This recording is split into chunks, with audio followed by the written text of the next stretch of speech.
இப்போது கருவேப்பிலை கொத்தமல்லி சட்னி எப்படி அரைக்கிறதுன்னு பார்க்க போகிறோம். முதல்ல அடுப்பில் சட்டியை வைக்கிறோம். சட்டியை வச்சு கொஞ்சம் நல்லெண்ணெய் ஊற்றுறோம்.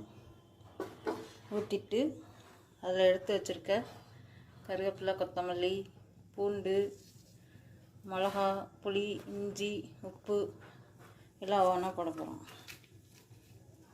ஃபஸ்ட்டு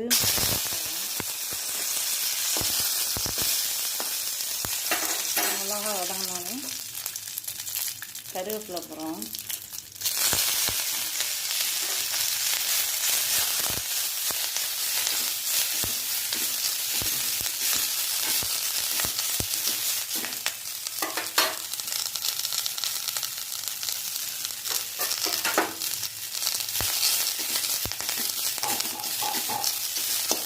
கருவேப்பிலை போட்டு கருவேப்பிலை வதங்கினோடனே கொத்தமல்லி போடுறோம்.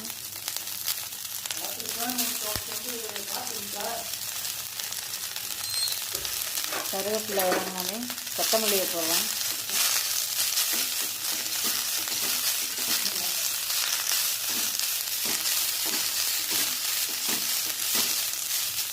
கொத்தமல்லி வதங்கினோடனே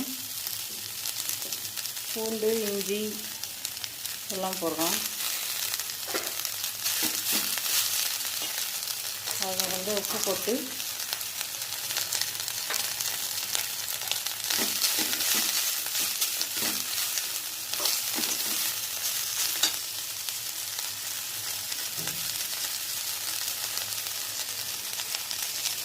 அரைச்சி வைத்தா கொத்தமல்லி சட்னி ரெடி.